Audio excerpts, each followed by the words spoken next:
Alright.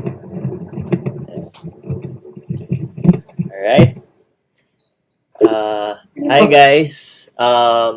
Welcome to our community workout slash talk right now. I'm Coach Marc. I'm the head coach of Spartan SGX Calabao. And I'm joined today by Abraham Dela Cruz, one of our members and master's student at DLSU University, majoring in clinical psychology. So, today guys, we'll be discussing something that is very important na hindi masyadong natututukan sa uh, mga forums and lalong-lalo na dito sa community natin sa OCR. How to deal with stress, anxiety, and depression during this time of the community quarantine for the NCOV. Um, we prepared a presentation. First off, Abraham, you want to say something or introduce yourself further?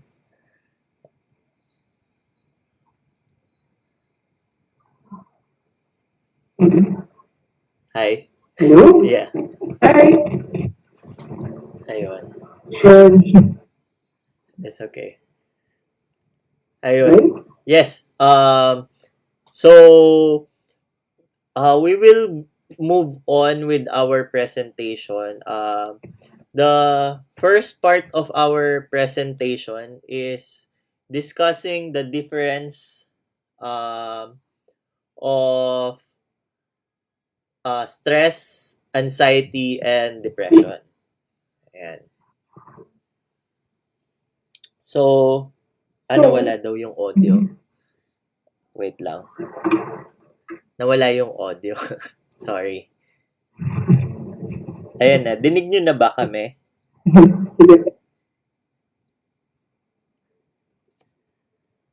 Alright. Wait lang ah.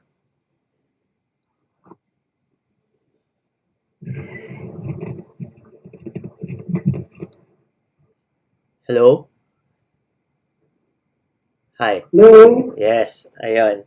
So, I'm here right now with one of our members, Abraham de la Cruz, who is taking up his master's in clinical psychology at De La Salle University. Ayan. So, today we'll be discussing something very important that is not really discussed in most of forums right now, which is dealing with stress, anxiety, and depression in the time of community quarantine. So, I'm Coach Marc. I'm the head coach of Spartan SGX Calabao. And hopefully, we will be able to discuss it well with you guys. So, first off is our on our presentation is to discuss the difference between stress, anxiety, and depression. Ayan. So,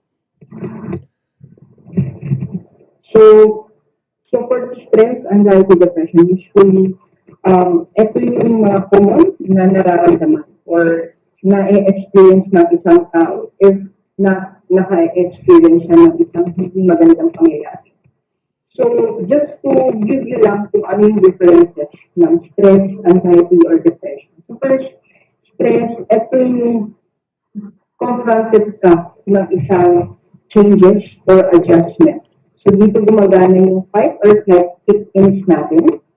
While anxiety is sometimes we continue to experience this situation or feelings after the source of stress is no longer present. And depression, ito yung pinaka-common mental illnesses right now in the Philippines and all over the world that affects millions of people in terms of their day-to-day activities or life. yeah. So And for to COVID-19, yes, and to add something from that, innately as human beings, one of our parang instinct when we have any problem, is what we call the fight or flight response. So in that scenario, we have we get that feeling that we'll either fight for it or we actually just run away from it. That's the human instinct, right? In any problem, right? So that's where the stress kicks in. Yung response, that's a commonly in a normal situation, we'll get rapid breathing, raise in heart rate, palpitations, sweating.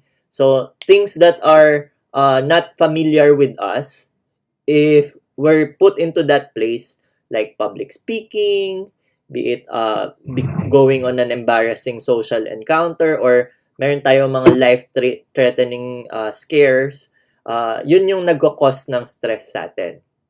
Now, when it comes to anxiety, sabi nga ni Abraham, these are things na na-experience natin after the cause of stress. These are ang common na situation dito is we'll get the nervousness, panic attacks, ayan. So, in a normal scenario, whenever we go to the school or we had an exam, or meron tayong mga babayarin na hindi natin mabayaran, or hindi tayo sure kung enough yung money natin for that, and relationship troubles, ayan, that causes us anxiety.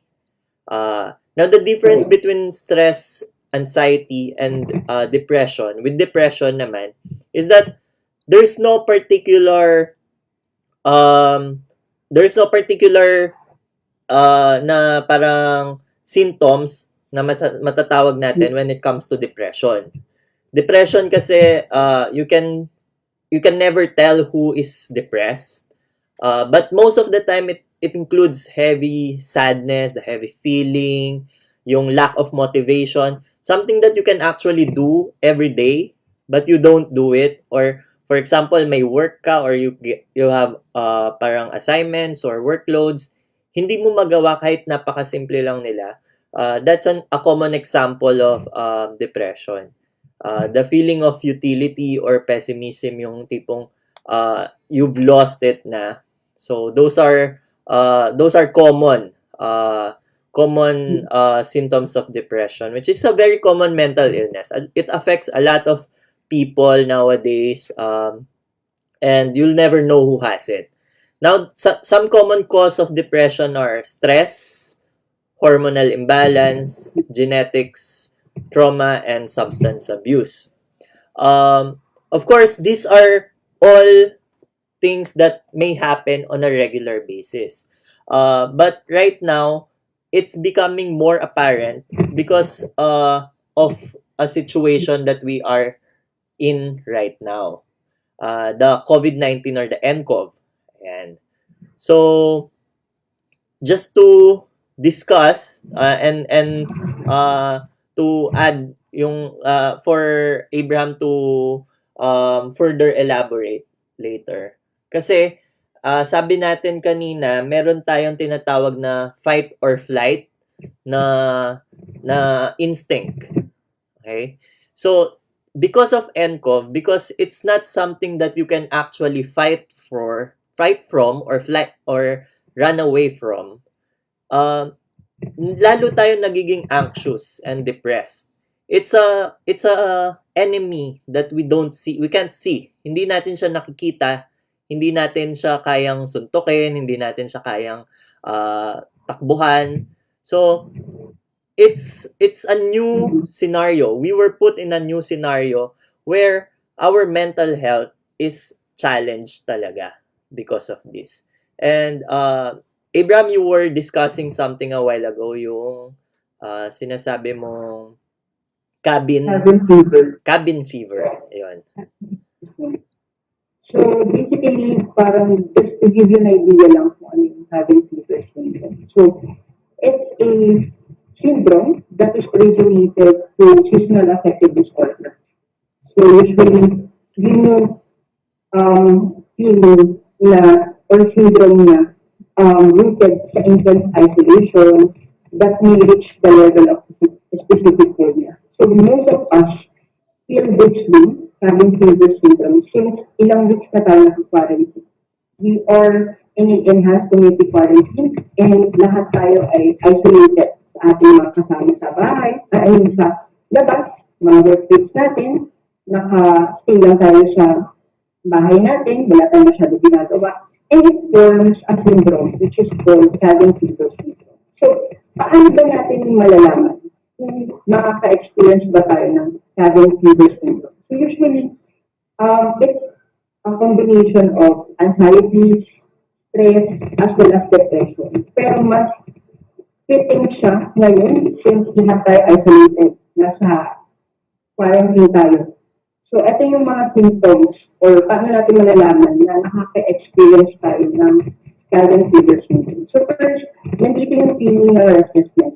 Yung parang feeling natin pagod na pagod tayo, kahit nasa bahay lang tayo, parang wala naman tayong ginagawa, pero pagod tayo. Second is yung sadness, yung matinding kalungkutan or depression. Dahil nga, quarantine tayo, wala tayong makausap physically. Wala tayong magkaroon ng human connections outside our house. So, third, also din naapektuhan yung level of focus natin or concentrations, as well as minsan, irritable tayo, meron tayong lack of patience, may food cravings din tayo. So, yung iba minsan, di ba, kain ng kain, kahit naman busog na during this time. So, I don't know if you are experiencing this, but most of the people I know who are right now, who is also in community quarantine, also have this different food cravings, kahit na busog ka na. Also, decreased motivation. Nandito yung pagod ka kumilos, pagod ka maglinis, or pagod ka mag-exercise, nababawasan yung motivations natin.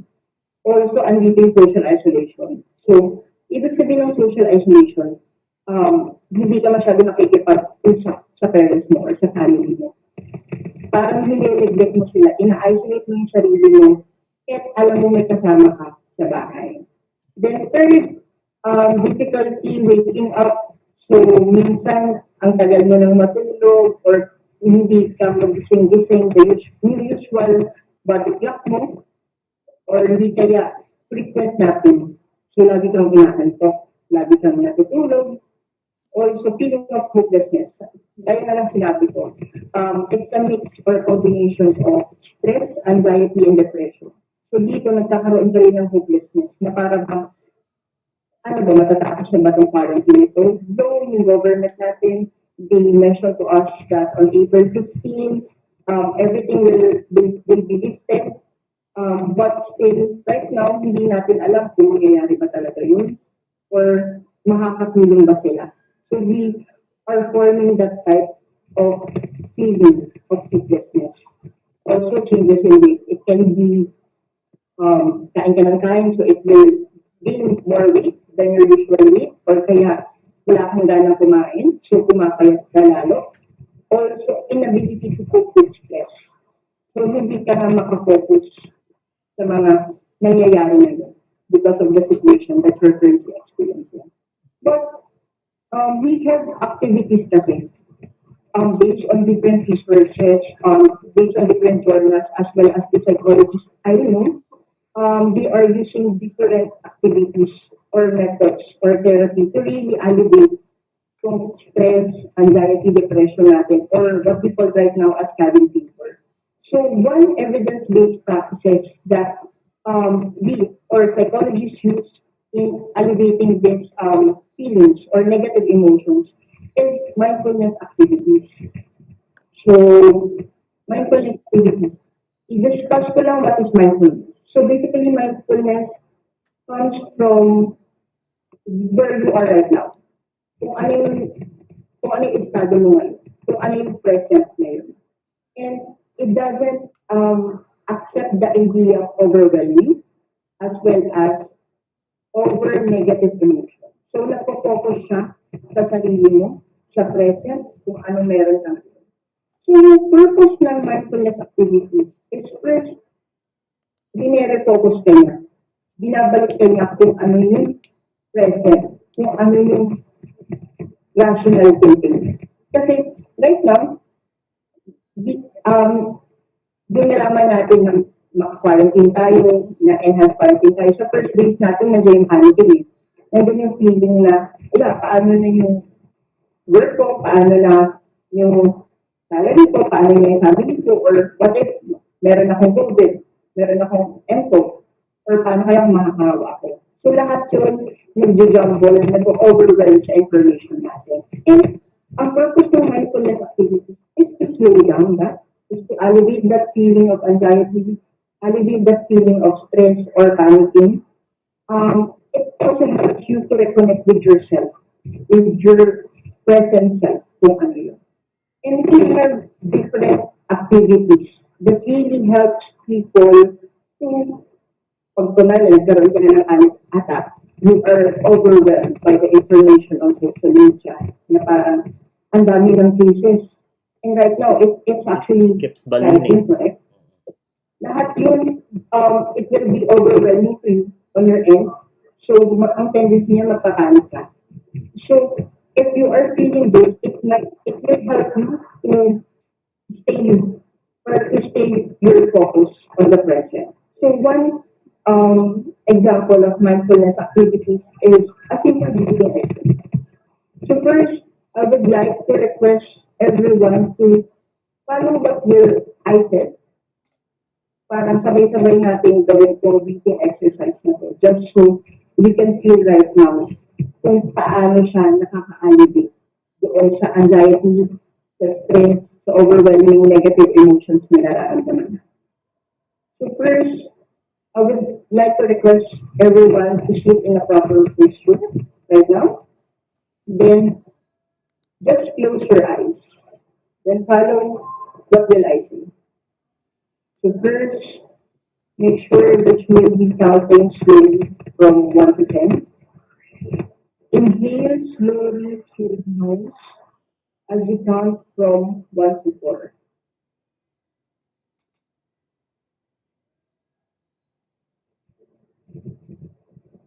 Hold your breath as you count 5 to 6.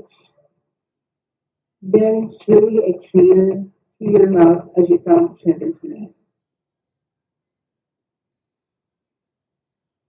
When you are near to 10, blow it as you count 10. Then you can repeat this breathing exercise for 1 minute to 2 minutes if you really feel that the information, that the anxiety, that the stress is really overwhelming you right now. This is actually a very good exercise, especially now that most of the time, especially now that we're working from home or we're busy taking care of our household, our parents, or even our children. I believe that our mind can only really focus on one thing for for a maximum of 3 hours. If more than 3 hours, we need to take a break, take a breather, kaya nga sabi nila. And having this mindfulness activity of really taking in your breath, ayun nga, sabi nga ni Abraham kanina, it really helps alleviate yung panic attacks. Personally, what I would suggest also, that's actually a good exercise, is that you hold your chest and your abdomen, okay? And then when you count, so 1 to 4, breathe in through your nose, okay? Hold your breath for 2 seconds, and then when you exhale through your mouth, talagang release everything in your abdomen. Okay? And you repeat that. Okay? It will relax your blood flow, it will relax your mind. Okay? It's something na talagang that would help. Pero katulad nga nung sinabi ni Abraham, one other factor that we can add from this, sabi ko nga, breaks whenever we are working from home, is that our sitting position. Ayan, yung posture natin. So, whether we're sitting in front of a computer or actually sitting on the floor, let's mind our posture. Let's pretend that there's a may tali na humihila sa head natin pataas. Okay? Straight yung posture natin. Okay? That's when you feel your breathing more. Okay? We also want to engage all our senses. When we say that we engage our senses, all our senses, these are the five senses, you can either do this ng nakapikit or if you're not comfortable ng nakapikit, you can focus your sight on something. Focus your hearing on one thing. Okay? Try to smell yung area kung nasan kayo ngayon. Ano yun ninyo, parang feel it. Okay? So, you want to involve all these senses. Okay? And then, yung mindfulness, it comes. Okay? And then, there's just one thing when we do this mindfulness exercise na ako particularly, I'm a person who is, talaga, sleepiness. Ayan. When we do this mindfulness exercise, there's a chance that lalo na nandito tayo sa bahay natin and then we're opening our senses into relaxation. What can we do to really combat this sleepiness? Ayun. Abraham?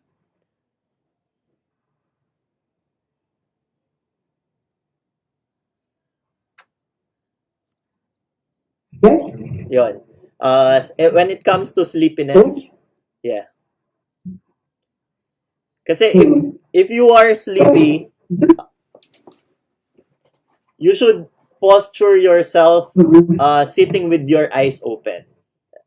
Yun yung technique doon. It is advisable to do mindfulness when you are actually awake. Preferably, what's the best time to do mindfulness exercise or activities? Yun. Morning or before or yeah. So like what Coach Marc said, mindfulness activities or breathing exercises.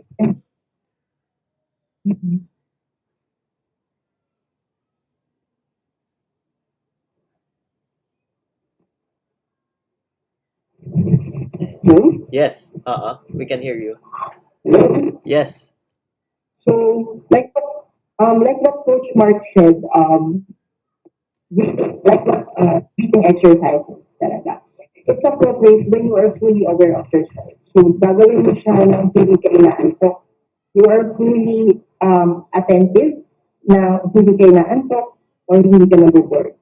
And also, like what Coach said regarding dun sa senses natin, it doesn't mean naman talaga na, kasi when you're doing mindfulness activities, it's like a constant reminder to our day-to-day activities to pay attention on the situation without really altering the routines or your daily routines.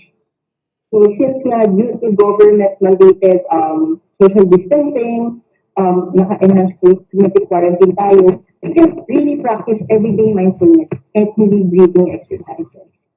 So yung everyday mindfulness natin, it can be like what Coach Marc said, yung mga senses. So first, notice yung sensation ng walking. So habang naglalakad tayo, you really feel your feet walking on your house, around your house. Then second, savor the food that you are eating right now. Savor the food that you will eat. So it can be your taste. Appreciate the food to your taste. Then smell it. Then really appreciate the food that you have right now. Then third, appreciate the appearance of each corners of our house. So doon nakakatuwa siya na i-appreciate natin, but it really helps you to be mindful of your surroundings as well as yourself. Then first, as we all know, ang number one ginagawa natin, usually it's either Facebook or it's either Netflix. So while using your gadgets, we can practice mindfulness as well. So while using your gadgets, try to really appreciate the technologies that you have right now. So before that, also, we can follow, there are actually three mindfulness. So, nasabi ko na yung una, which is an everyday mindfulness. So, pwede nyo siyang gawin anytime. Pwede nyo siyang gawin tomorrow. But make sure you will be consistent on doing that so that you can achieve um, the, the effectivity of mindfulness, everyday mindfulness. So, for that, we have three. Like what I said, everyday mindfulness. That's one that I discussed. Second would be a formal and a retreat. So according to researchers, according to psychotherapists, psychologists, one one effective type of practice or mindfulness would be the everyday informal retreat. So ito yung nagpa-combat doon sa counterproductive behavior natin, such as anxiety, stress, or depression. Or not so depression, but yung feeling natin ng isolation, yung feeling of overwhelming anxiety. So, before you start your everyday mindfulness, also consider this acronym, which they call, researchers call, or psychologists call RAIN. So, RAIN or R stands for recognize when a strong emotion is present.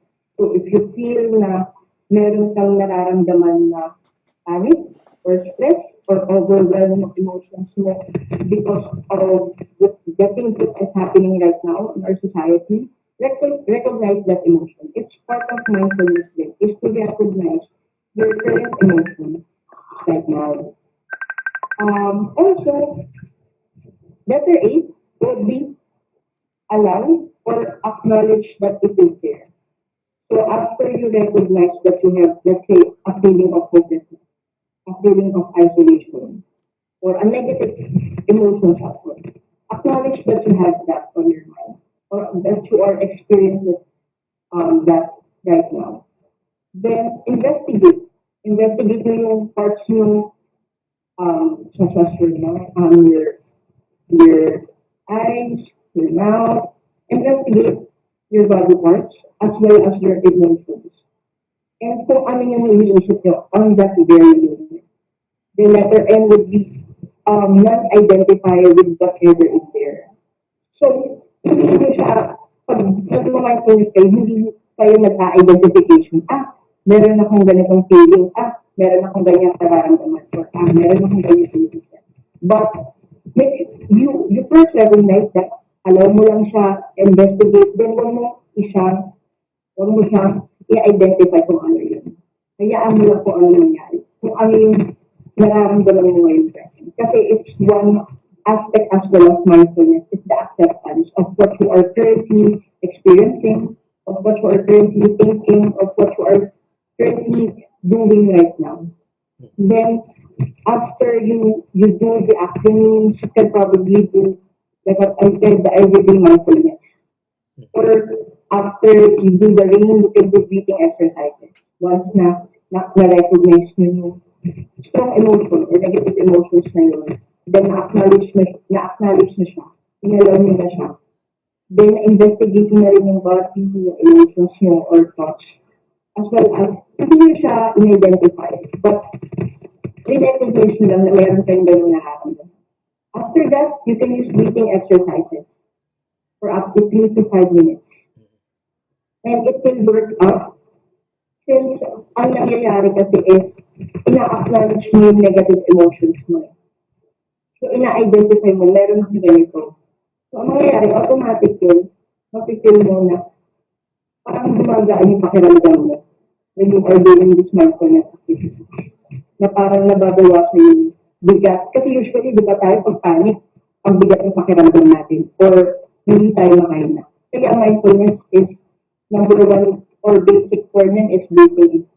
Because usually yung mga taong mataas ang anxiety sila kanina. Like what Coach Marc said din, pinagpapawisan, pinagpapalpitate. So, if you are feeling right, or if you are, or if you will be experiencing negative emotions, you can use the reading activities as your guidelines to start on your mindfulness. Then after that, you can do the everyday or repeat mindfulness or the breathing exercises. Okay? Meron din kasi tayong formal mindfulness, but based on researches kasi, and based on the psychologists that I've known, the effective mindfulness activities would be the everyday and the breathing exercises as well as the repeat exercises. It's because first, syempre, magagawa mo siya na hindi mo masyadong ina-alter yung daily activities mo na hindi mo kailangan umesto talaga. Unlike pag formal mindfulness kasi, you must be setting a time. So, dapat may schedule ka Mhm. to go in a meditational state. I believe, Coach Mark, you are aware with formal mindfulness. Yeah. Since Actually, nagagawa mo this is one thing sa that mga training yeah. natin before.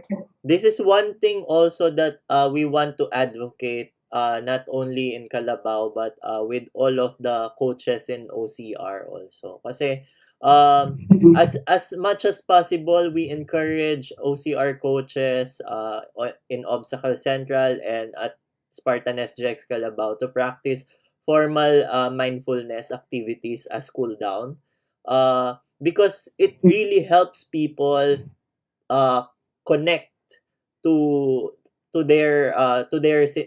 where they are now. Okay?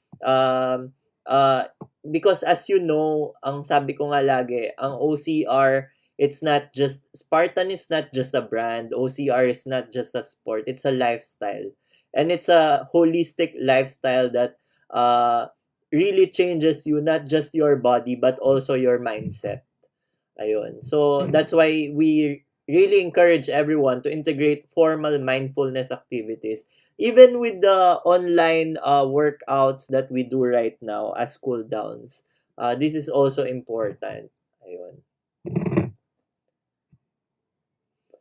All right.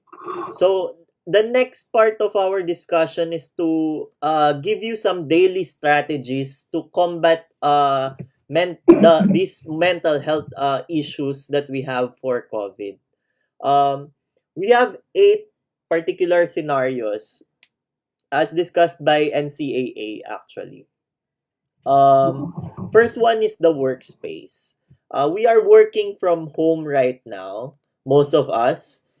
If not even yung just our surrounding. We want to take this opportunity to really clean it.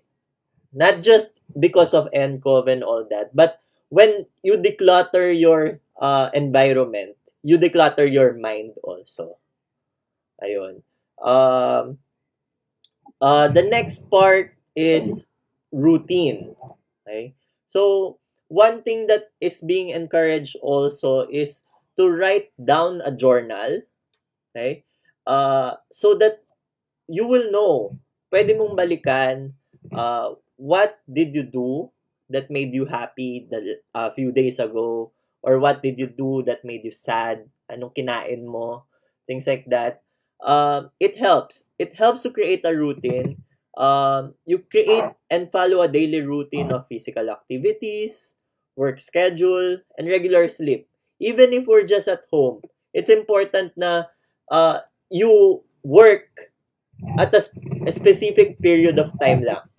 Try not to work earlier or further than what is being asked from you. I know it's difficult, pero it's a level of self-discipline that every one of us should be able to do. Try to wake up and then do 7 minutes of the 7 minute exercise. You can download that in the App Store or Google. It's free, and it gives you an outline of what you can do in 7 minutes to really wake your body up and wake your mind up. So this kind of routine, they can help a lot. Ayan. The third part is activities. Take a time out for activities and enjoy your day. Ayun. You can actually I know it's funny when Duterte said may mga areas sa bahay natin na hindi pa natin na na na di-discover or things. I'm not particular dun sa sinabi niyang word, but something like that na parang maraming areas pa sa bahay natin na hindi pa natin na-visit. It's true. Try to check your surrounding. Take up a relaxation practice and don't isolate yourself in just one location. Okay? If you can, if you have try to appreciate the nature that you have in your household. That doesn't mean you have to go out of your house. It can be the plants in your backyard, or even as simple as looking at the stars, the sky. Appreciate nature as it is. Okay? And then it's a big help in your mental health. Appreciating nature. Ayun. The fourth one is the time and energy management. For the time and energy management, focus on things that you can actually control. Okay? Don't waste your time on things that are out of your bounds. I know this scenario, this quarantine, it brings out the worst in many of us. It really it brings out the new enemies, new friends. Kasi we're in that situation that we're frustrated. Not just of the situation, but also of the government, of the people, of the community. But as I said, let's not really let's not take it head on na aawayin natin sila. That's one of the things na nakakadagdag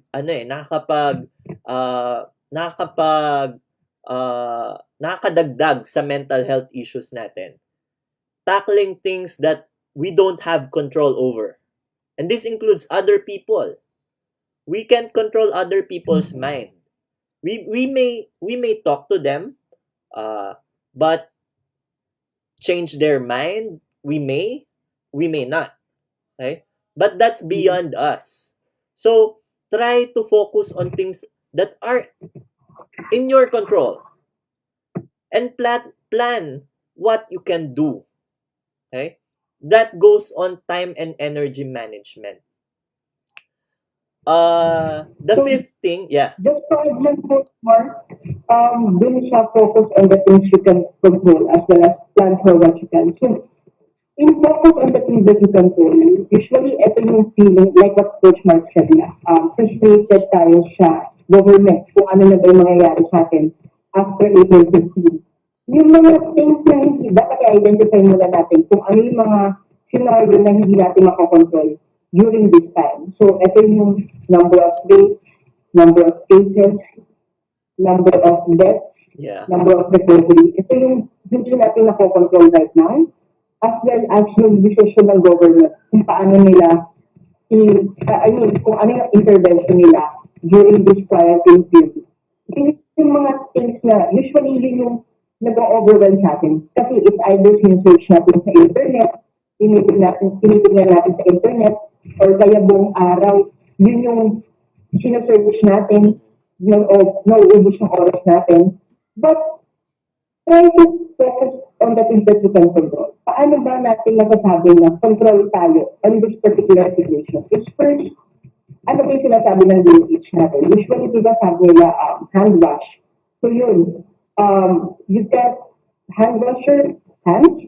So yun, one thing na pwede natin makontrol. Second is, second yung pwede natin makontrol is kumain ng healthy or have a physical activities to use our immune system. Third is have a regular sleep. It's important to have a regular sleep.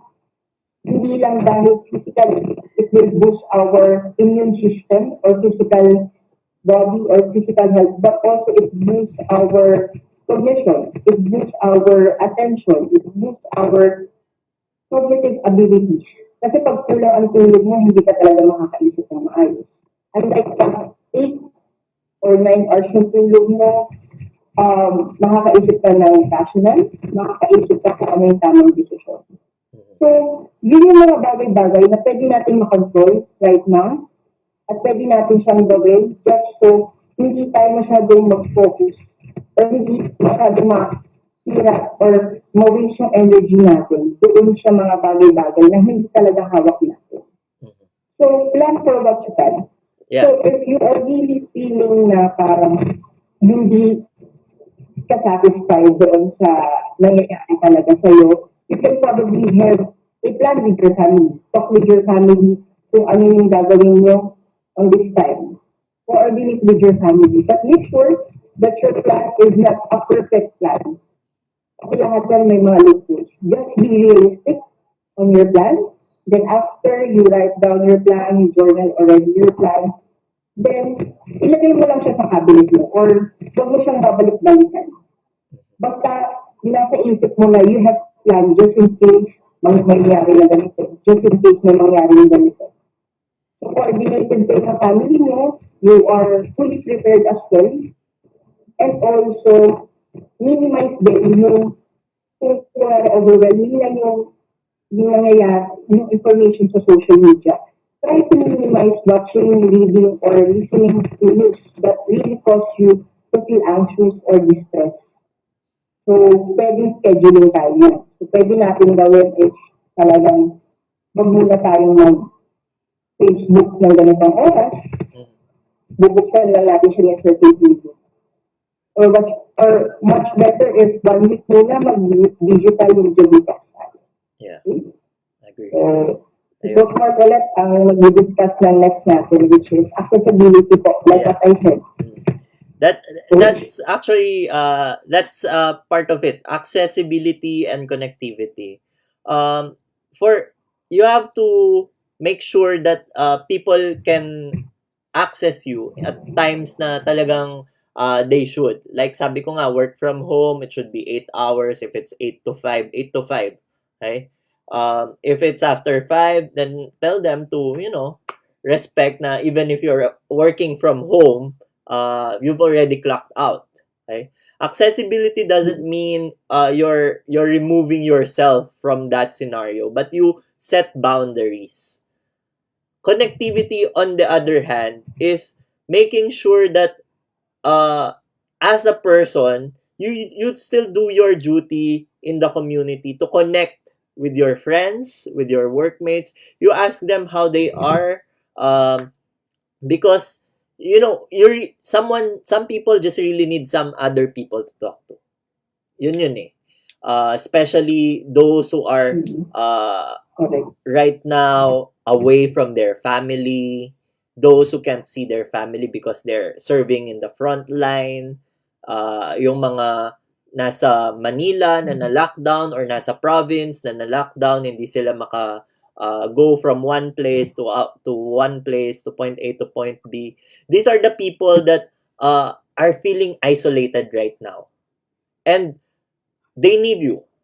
They need us to stay connected, to let them know how we are doing, ask them how they're doing also. Okay? And take this opportunity to not only connect with people who are far away, but also within your household. It's not every day you are with your parents or kids 24 hours. So take that time also. Get to know them more. Ask them how they're feeling, how they're coping up with this NCOV, with the situation. Ask them. It always start with the question, kamusta ka? Okay? And then all things will proceed from there. Resources. When it comes to resources, as Abraham mentioned a while ago, seek information from trusted sources. Now more than ever, fake news, and I don't know why people keep doing that. creating bogus situations, bogus news. So, or making a big deal out of nothing. Um, we need to really rely on sources that are trusted. Okay? One way to know if it's trusted is to double check.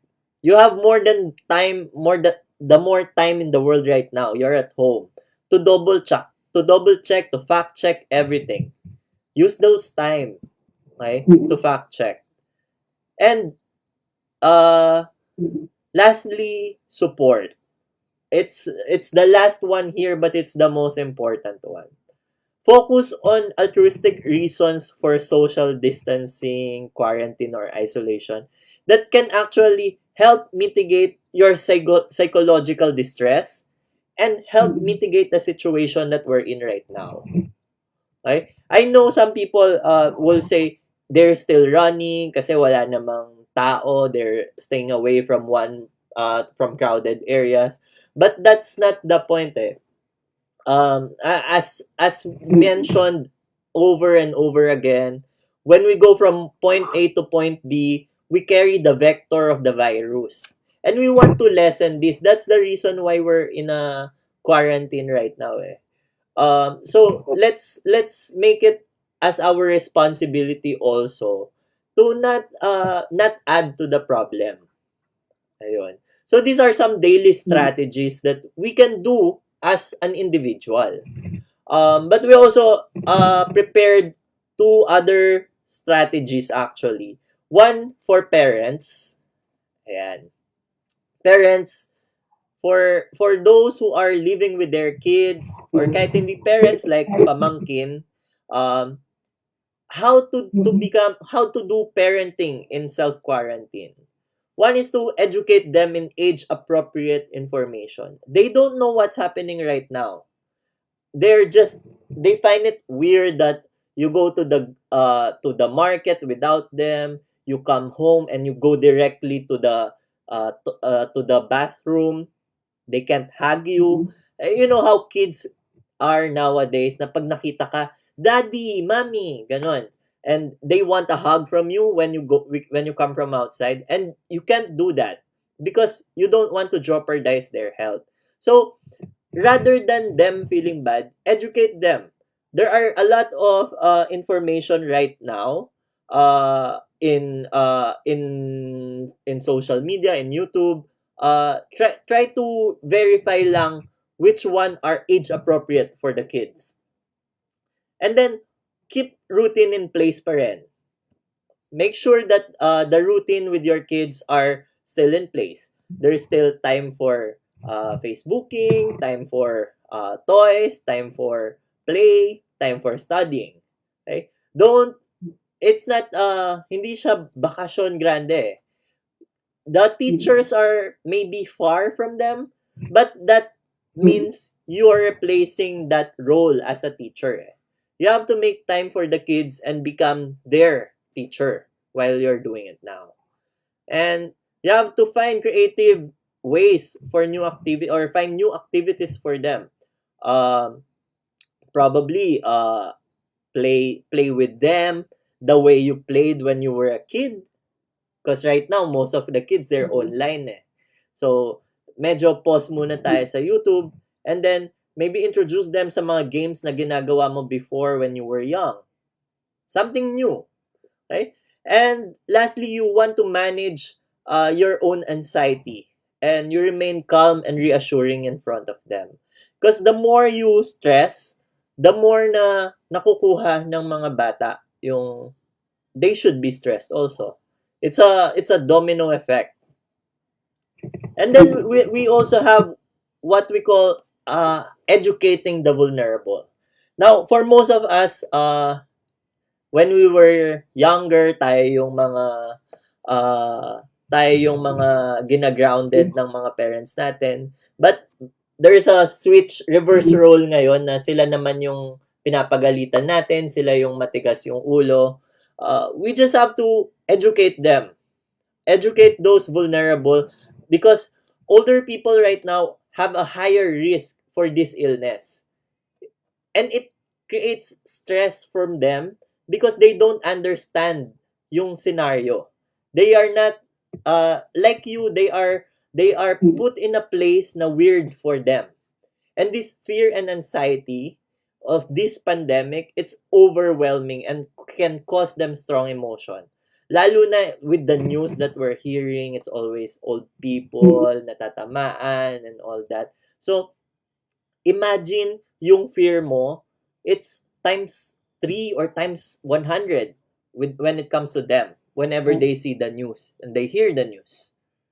So what can we do to educate them? You let them know to stay at home as much as possible, to wash their hands very often as possible, and avoid close contact with other people, especially those who are sick. Okay? And always clean and disinfect frequently within your household. So we have a lot of resources that we can share with the group who watch. We will upload this live video later so that we can reach more people and hopefully help them along with the references. If there are any questions, we're Abraham and I are welcome to answer them. But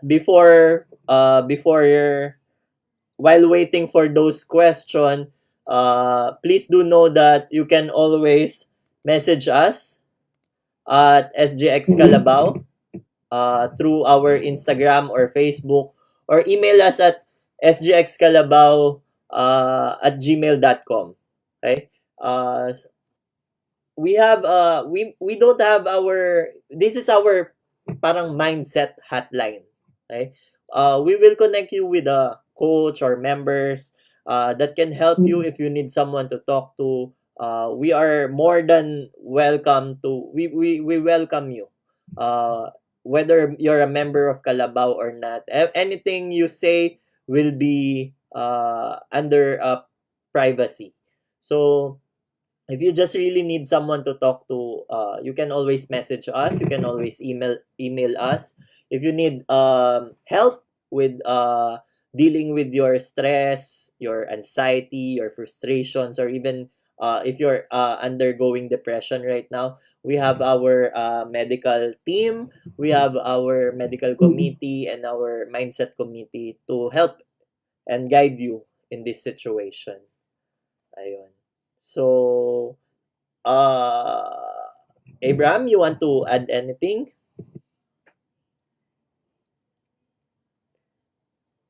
So, just to share with you my personal experience lang. So, itong anxiety, itong stress, actually na-experience ko na siya before. Actually, nangyari siya sa akin yung before yung lockdown, yung bagong announcement ng lockdown. It gives me anxiety and panic attacks to the point na irrational yung sinasabi ko na hindi ko alam anong gagawin ko after paano yung hindi ako makapag-desisyon ng maayos. And one thing is, hindi siya helpful kasi hindi ka nakakaisip ng maayos. So, personal experience ko is that it really helps you creating a schedule. So, kasi ako nag-work from home ako, I actually have a schedule which is, gigising ako ng 7 a.m., I'll be working out for 30 minutes. Then, after that, mag-video ako. I'll be eating breakfast, drink vitamins, then work na. Hanggang matapos yung shift. Then, that's the time na pwede na ako mag-Netflix. Para hindi ka lang close sa panonood ng Netflix sa social media. Para makakaiwas ka rin sa mga negative information or overwhelming information.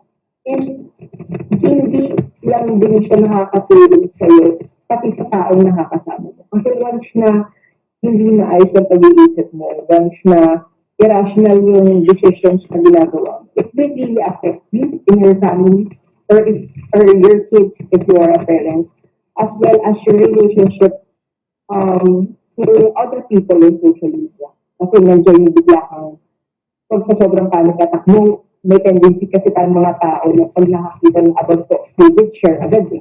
Hindi natin binabalid, hindi natin tinitignan kung valid na information. kung credible ba yun. Galing ba yun siya isang site na fake or site talaga na valid. So, nakakagawa tayo ng mga irrational thinking natin. So, right now, ang kailangan natin, kasi it's a difficult battle. Hindi lang siya a battle of physical, but more of a psychological battle as well.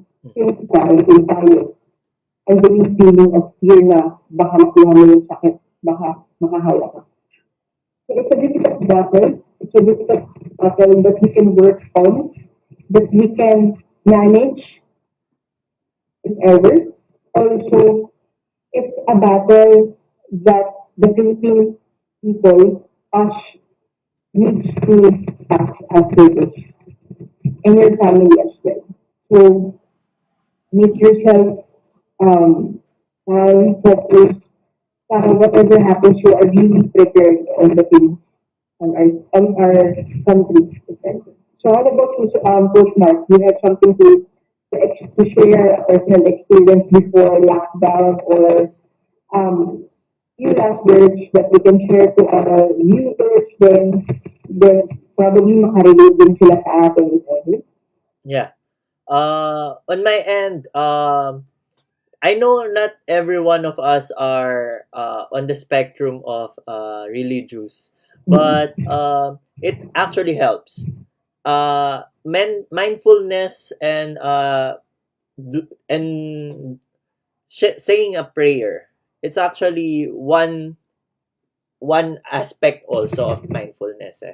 So you go into your most vulnerable self by praying, and then you get we I'm sure in the end, when all of this is over, we will get through this as a team. Okay, not just Kalabaw as a team or Spartans as a team, but humanity as a team talaga. Okay, so this is regardless of your faith, of your citizenship or whatever. We're all dealing with this, and we all have our out the way we express ourselves are different from one another. We may have disagreements, but uh, we'll only get through this if we're one. Sabi nga dun sa batas na na ano lang is we heal as one. Okay? And I think I want to end with that note also, that let's let's take this time to really heal as one also. So let's continue praying for each other, for the people who we're not with right now, and in any circumstances, you know that our team, our training team, coaches, and even our members are open 24/7. If you need someone to talk to, or you need someone to help you cope with this stress, anxiety, and depression. Yun. So I guess that's it. Thank you, Abraham, and thank you Thank you everyone po. for joining. And yun.